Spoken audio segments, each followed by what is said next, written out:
Peace, love, and empowerment, beautiful people. I pray that this video finds you well and that you are out here achieving goals, getting the job done.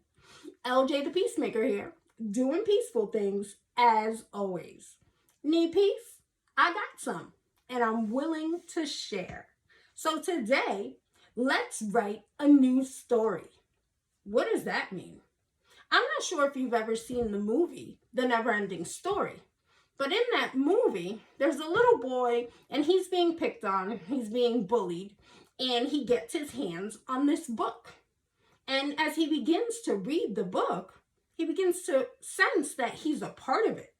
He starts to notice that his thoughts and responses to the story itself are influencing the story. And ultimately, towards the end of the story, he realizes that he is the determining factor in the outcome of the story. And then he's presented with a choice. Will he be the hero or will he stay the victim? And life often presents us with that very same question. So I'm asking you, will you be the hero or will you stay the victim?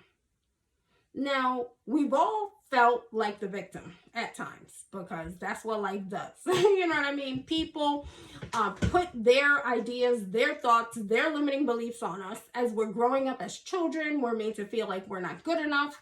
And, you know, our stories are all different, but ultimately they're really all the same. We have felt picked on and bullied and victimized, whether it be from our own family, from other people, from the system itself. And as people of color, Black people in particular, we have a long-standing history of being the victim. However, just like in the Neverending Story, we are part of the story, and our thoughts, our behaviors are all influencing the story. So we get to decide, will we be the hero or will we stay the victim? We get to write this story. And we are constantly injecting ourselves into the story. We're a part of it. If you think about history, as history is written, it's written from the time that they're writing about. However, the people, the situations that were occurring at that time are all part of history. And so we are part of the history that will be written about this time. And who will we be? Will we continue to allow ourselves to feel like the victims, to feel like everything's against us, to feel like the system is against us? Will we allow ourselves to remain in bondage to the previous paradigms that were set into motion? And I mean, paradigms are these patterns, thought patterns, behavioral patterns that are societal, that are personal, that are familial. They come in varying degrees. However, they're these patterns that are set into motion, and then we just keep perpetually following them unless we make a firm decision not to do so. And the thing is, we're participating in the paradigm. And the previous paradigms have not been to our benefit. They have been where we were placed in the role of the victim. And now I'm calling you forth. I'm asking you, let's write a new story where we are the heroes. Now, you are the author of your story, and you get to write it however you want. And no matter where you are right now, if you feel empowered or if you feel powerless, I'm speaking life to you because you are the author of your story. It's not a question. It's not an if, an and, a but, or a maybe. It's an actual fact. You are the author of your story. How do I know this? Because I had to decide for myself, will I be the hero or will I stay the victim? Now, with my own story, I decided to be the hero because I saw that the patterns that I was living by and everything that I had been taught was leading me to death. And I refused to go out like that. You know what I'm saying? I was like, I ain't going out like no sucker. I'm not going out without a fight. And I mean, granted, I have always been hardworking and been fighting for what I believed to be right. However, I was following the instruction that I had been taught. And it's important for us to understand that we, granted, our parents, our teachers, the churches, and society as a whole teaches us certain things, and we believe them to be right. However, I'm advising you, do not follow nobody who don't got what you want. If they don't got what you want, don't listen to them, because they don't know how to get what you want, or they would have it. For example, if you want to be strong and in shape, don't listen to somebody who's out of shape to tell you how to get in shape. If you want to be wealthy, if you want to be financially savvy, you can't talk to broke folk and take direction from them. So I'm here to show you what it looks like to be a hero. How can I say that? Because I'm the hero of my life. I'm out here saving my own life every single day. And I recognize that this has always been for more than just me.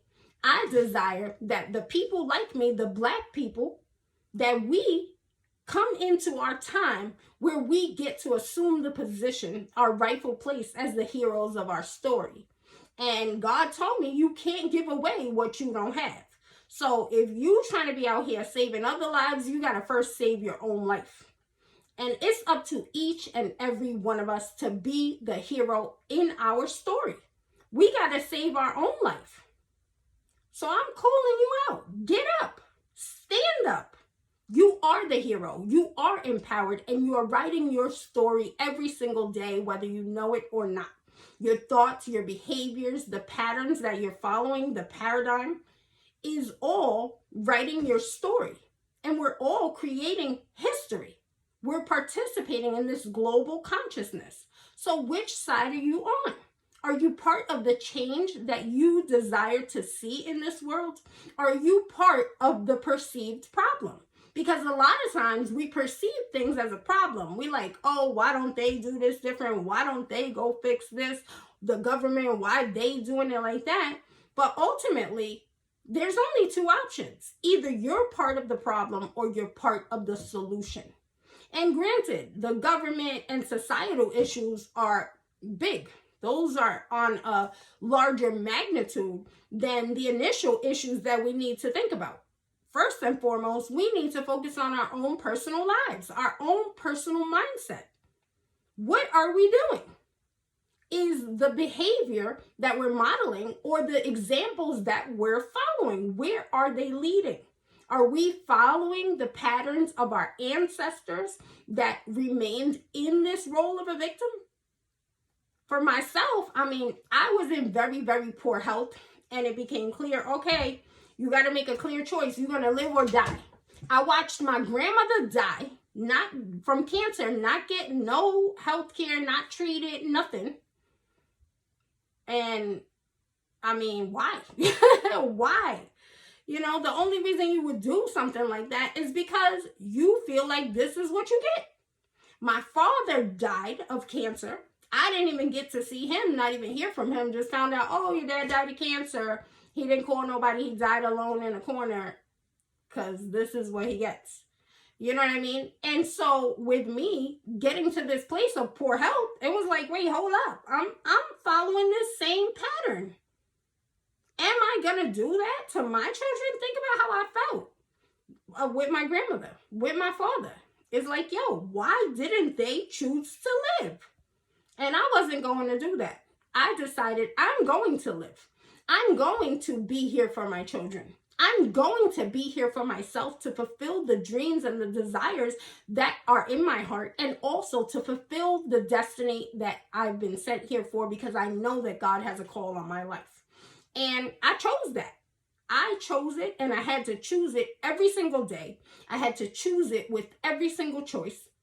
And I'm still choosing it every single day, even right here and right now. You know, it's a conscious effort for me to come forth and speak my mind like this and speak my truth like this. This is all part of me being the hero, saving my own life. Because as I speak my truths and release them out into the world, it sets me free. and ushers me into higher and higher degrees of freedom. And then it too influences you because it allows you to see what freedom looks like. And then I offer to you an invitation. I invite you into freedom. Be the hero of your own life because you are writing your story. I believe in you and I know that you are capable. And I know this because I'm doing it. You know what I mean? And that's something that God has been consistently teaching me. We can only offer to others the vision that we have of ourselves.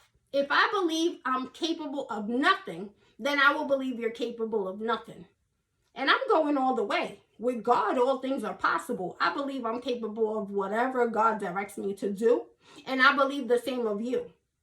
And I encourage you to step into it, to take ownership of it, to get up, to stand up, to stop being the victim. You are not a victim.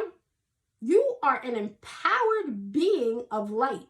You are the image and likeness of God. You are everything God said about you. So let's write a new story. I'm out here writing a new story every single day, shifting the paradigm. And you may wonder, how can one person shift the paradigm? We do it by becoming the change that we want to see. I want to see somebody authentic and real, speaking truth, stating facts, talking about transformation, teaching me how to get the job done, how to live this life efficiently and effectively. And in order for me to see that, I had to become it. That way, when I look in the mirror every day, I see it. And the same is true for you. Who do you want to be? What change do you want to see in the world? It's up to you. You are the one. You get to shift the paradigm.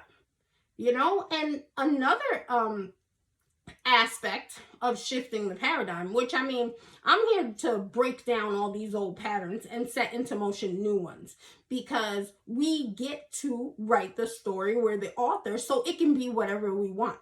And part of my previous story, like I mentioned, was one of illness and following these patterns of the examples that were set for me of dying and not getting the appropriate treatment because we chose death instead of life.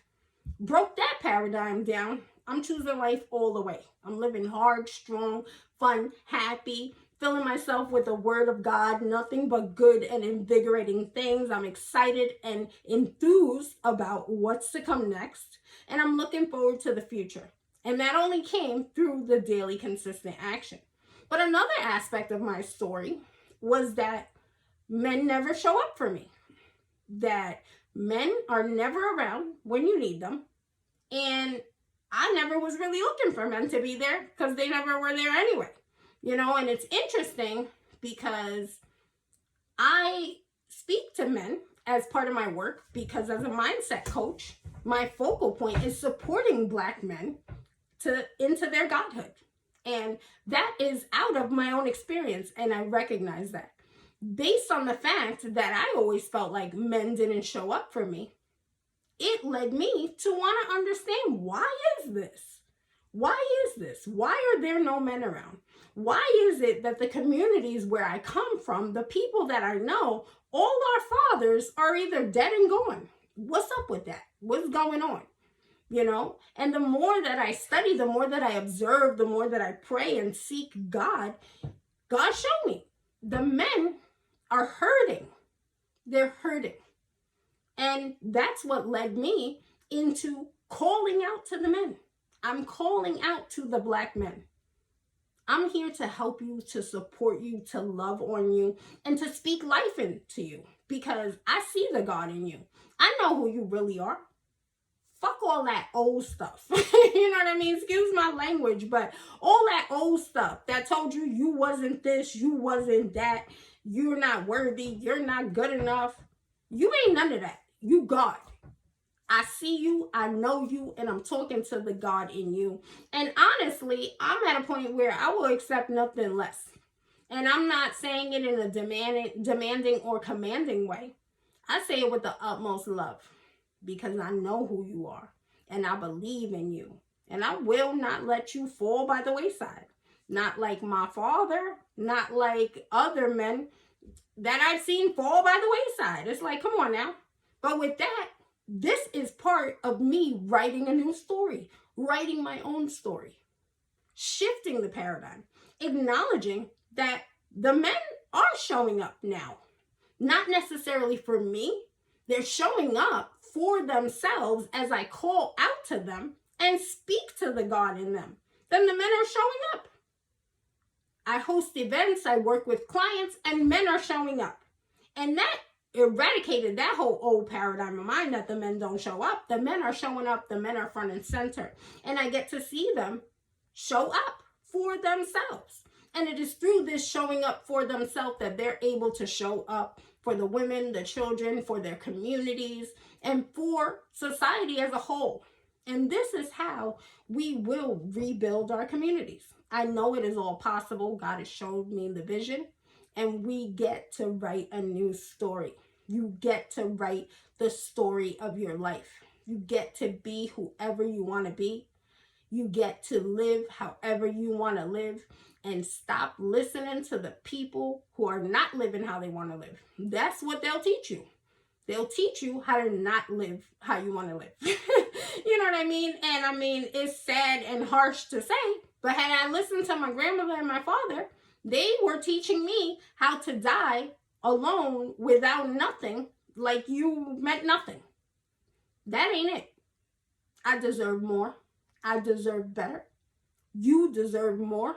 You deserve better. So I ask you, will you be the hero or will you stay the victim? Let's write a new story. Whether you do it consciously or unconsciously, you're writing your story every single day. And every step that you make, every step that you take will leave a lasting legacy. What will history say about you? What will you say about you? When you look in the mirror, what do you say about you? You like it? You like what you see? Or do you want to look in the mirror and know that you are your own hero? You out here saving your life every single day. You can do it. It is all possible. God loves you. God has empowered you. The choice is yours. So let's write a new story. I thank you so much for your time. I love you so, so much. I pray that this blesses you. LJ the Peacemaker, eradicating poverty, one thought at a time. I'll talk to you soon. Peace.